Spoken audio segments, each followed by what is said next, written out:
माँ का दिल बड़ा पवित्र होता है। अपने बच्चों के लिए मर मिटती है एक माँ जो सच्ची माँ होती है। बच्चों के लिए जान तक दे देती है, बच्चों को बचा जाती है। लेकिन क्या हो जब माँ ही डाहिन का रूप ले ले? ऐसी माँ के बारे में क्या कहोगे?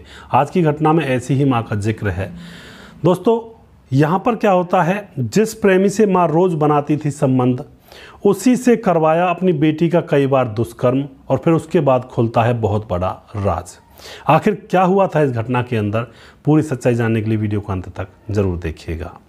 नमस्कार, मैं हूं सुदेश कुमार और तिरछी बात चैनल में आपका स्वागत है। यह घटना मध्य प्रदेश के भोपाल की है, जहां पर धर्मेंद्र नाम का एक शख्स रहा करता है। उसके साथ उसकी पत्नी है जिसका नाम देविका है और एक छोटी सी बच्ची है जो कि अभी 15-16 साल की है। वह पढ़ाई लिखाई कर रही होती है। लेकिन धर्मेंद्र को कमाने खाने के लिए घर से बाहर रहना पड़ता है, तो वह कमाने खाने के लिए ज़्यादातर घर से बाहर रहा करता है। और दोस्तों, उसके साथ कई बार मिलने के लिए उसका एक दोस्त होता है जिसका नाम होता है हृदय।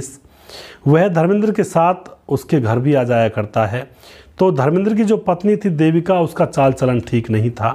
तो वह अपनी पत्नी के साथ जब उसको लेकर आता, अपने दोस्त को अपने घर पर लेकर आता है, तो हृदय की नज़र उसकी पत्नी देविका से मिल जाती है। देविका का चाल चलन पहले से ही ठीक नहीं था। उन दोनों को भीतर भीतर प्यार हो जाता है। और जबकि यहाँ पर धर्मेंद्र जब बाहर रहा करता है तो पीछे से अब हृदय देविका से मिलने के लिए आने लगता है। दोनों के बीच में प्रेम प्रसंग बनने लगते हैं, संबंध बनने लगते हैं। और जब दिन में उनकी बेटी स्कूल जाया करती, देविका की बेटी, तो पीछे से वो अपने प्रेमी हृदय यानी कि अपने पति के दोस्त को बुला लिया करती, उसके साथ संबंध बनाया करती। और एक दिन वह अपने प्रेमी के साथ संबंध ही बना रही थी, तभी उसकी बेटी स्कूल से अचानक आ जाती है और फिर एकदम से उनको पता लग जाता है, तो अपने कपड़े पहन लेते हैं। बेटी को वह नग्न हालत में नहीं दिखे थे, लेकिन घर के अंदर हृदय तो था ही। अब यहाँ पर बेटी अभी 15-16 साल की है, तो वह अंदाज़ा नहीं लगा पाती है कि यह हृदय यहाँ पर क्या करने के लिए आता है। तो यहाँ पर अभी बात ऐसे ही चल रही होती है। अब यहाँ पर क्या होता है, एक दिन और वह दोनों संबंध बना रहे थे, तो अब यहाँ पर जो बेटी होती है देविका की 15-16 साल की, वह उनको नग्न हालत में देख लेती है। नग्न हालत में जैसे ही देख लेती है तो उनसे कहती कुछ नहीं है, चुपके से अपना मुंह छुपाकर अपने कमरे में चली जाती है। यहाँ पर देविका को लगता है कि अभी अपने पिता को बता देगी, लोगों को बता देगी, यहाँ तो बड़ी बदनामी होगी।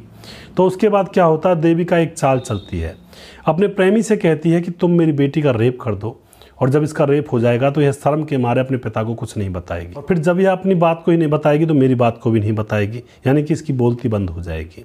तो यहाँ पर एक दिन जो देविका होती है, जब उसकी बेटी स्कूल से आ जाती है तो देविका बाजार की तरफ निकल जाती है। पीछे से उसका प्रेमी आता है प्लानिंग के तहत और उस मासूम सी 16 साल की बच्ची के साथ ज़बरदस्ती रेप कर देता है। उसके बाद जब देविका घर आती है तो उसकी बेटी रोती हुई मिलती है और उसकी बेटी अपनी माँ देविका से कहती है कि जो तुम्हारे घर आता है हृदय, उसने मेरे साथ रेप किया है। लेकिन यहाँ पर यह तो साजिश थी देविका की ही। देविका अपनी बेटी से कहती है कि इस बात को किसी से मत कहना, वरना बदनामी हो जाएगी। दोस्तों, उसके बाद क्या होता है, अब यहाँ पर जब हृदय का मन करता उस 15-16 साल की बच्ची के साथ वह रेप किया करता, और जब उसका मन करता तो उसकी माँ देविका के साथ संबंध बनाया करता। इसी तरह से मामला चल रहा होता है। अब यहाँ पर क्या होता है, 2 साल गुजर जाते हैं तो देविका की जो बेटी होती है वह भी 17-18 साल की हो जाती है। तो वह स्कूल में बैठी हुई गुमसुम सी रहा करती है, क्योंकि जैसे बड़ी हो रही थी तो चीज़ों को वह समझ रही थी। गुमसुम सी जैसे बैठी रहती है तो उसकी एक सहेली पूछती है कि तुझे क्या हुआ है, तू ज़्यादातर ऐसे गुमसुम सी रहा करती है। तो वह अपनी सहेली के सामने रोने लगती है और फिर उस सहेली को बताती है कि मेरे साथ पिछले 2 साल से बड़ा अत्याचार हो रहा है। वह बताती है कि मेरे साथ रेप हो रहा है। अब यहाँ पर उसकी सहेली को पता चल जाता है, तो उसकी सहेली अपनी माँ से बता देती है कि मेरी सहेली के साथ ऐसा हो रहा है।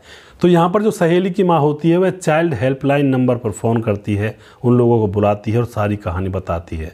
वह लोग आते हैं और फिर इस केस का पर्दाफाश होता है। उसके पिता को पता चल जाता है, लड़की के पिता धर्मेंद्र को, और फिर पुलिस आती है और उन दोनों को पकड़ ले जाती है कि इस लड़की के साथ इस तरह का शोषण किया। उस प्रेमी को अब न जाने कितनी सज़ा मिलेगी रेप केस में, और उसकी माँ को भी रेप केस का सहारा देने में बहुत ज़्यादा सज़ा यहाँ पर भुगतनी पड़ेगी। घर पर पिता और पुत्री रह जाते हैं। बेटी का शोषण हुआ था, इसलिए उसकी माँ को और उसकी माँ के प्रेमी को सज़ा मिलना तय था और बहुत ही ज़रूरी भी था, जिससे कि और लोग भी इन चीज़ों से सीख लें और ऐसा वैसा कृत्य ना करें। दोस्तों, घरों के अंदर जब ऐसे लोग हो जाते हैं तो उन घरों का तो राम ही रखवाला होता है।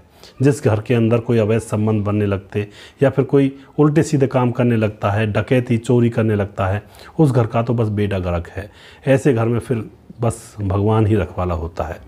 तो अपने घर में सावधानी से रहें, सतर्कता से रहें, प्यार से रहें, अपने आप को संभाल कर रखें, कभी भी ऐसे वैसे कृत्यों में ना फंसें, वरना ज़िंदगी आपकी बर्बाद हो जाएगी 1 मिनट के अंदर। तो कभी भी अपनी ज़िंदगी के साथ खिलवाड़ ना करें। अगर आपको हमारा वीडियो अच्छा लगता है तो इसको शेयर ज़रूर करते जाया करें। अगला प्रोग्राम बहुत जल्दी फिर से लेकर आऊँगा किसी सच्ची घटना के ऊपर। तब तक आप खुश रहें, सावधान रहें, रिश्तों की अहमियत को समझें। जय हिंद, जय भारत।